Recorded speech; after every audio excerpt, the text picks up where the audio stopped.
In the gospel, we hear Jesus tell us that in heaven, in his Father's home, there are many dwelling places.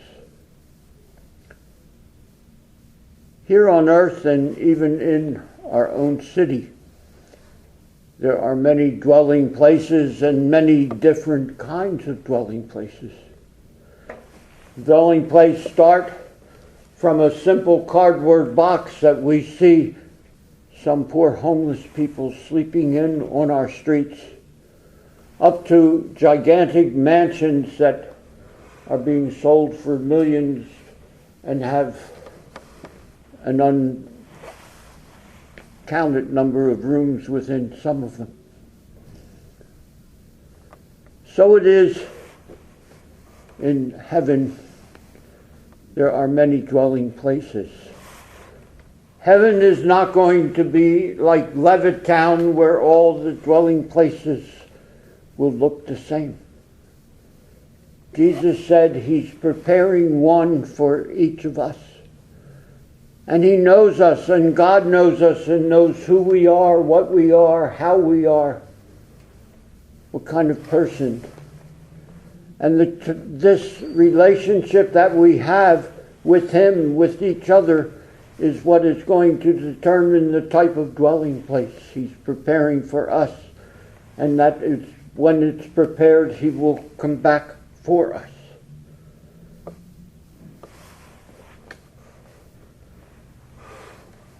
In the first reading, we see in the community, the early community, for the first time, some dissension arises. We see the Greek Jews and the Israeli Jews start grumbling against each other, and one is not satisfied the way the food is being distributed and how people are being handled and addressed and so forth. And to address the situations, the apostle listened to the community, and Peter and all the apostles got together and said, what do we do? And we see that out of that gathering, the apostles decided it was time that the community should come together and pick out ministers to serve the community and free up the apostles and the top of the church to do more specific things like preaching the word. And so we see the beginning of ordained ministry, where the community gathered and picked out 7 men to become deacons. And these men served the church as ordained.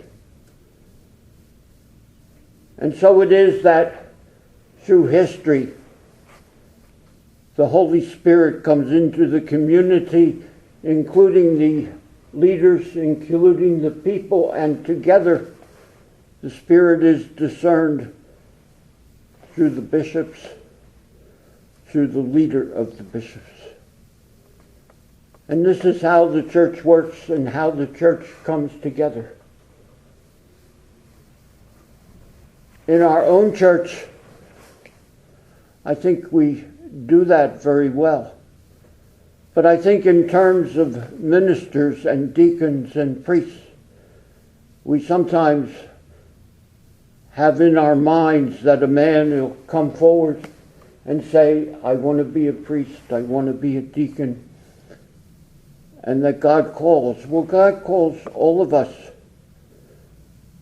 into the service of his church, and he calls people to step forward and do different things in the church.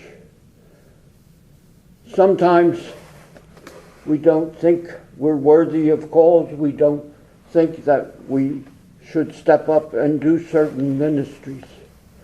And it's good that as a community we should look within ourselves and see people who are good servants of the church and tell them that maybe you should consider a ministry of diaconate, priesthood, or whatever in the church. If you look at the priests in our church, all of them have their own job. None are salaried, of course. All are working for the church on their free time, so to speak. There's not much of that for many of our priests because they are so involved in the church. But it is a wonderful ministry, and it is something that God does call people to. And it's something that can enhance the family, even though at times it can also tug at the family. We see that God calls people to serve, and it's something to consider, maybe yourself or someone in your family or someone you know in the community, to just say, hey, have you ever considered it? God is love, and he calls on all of us to love. But more than anything, God remains a mystery. We'll never fully comprehend who he is or what he is until we see him face to face. But remember, we have Jesus, and we have the words, and we have the direction from him who told us, I am the way, the truth, and the life. Let us never forget that he is the way, and he has that dwelling place, preparing it and making it ready for the day he calls us. God bless you all.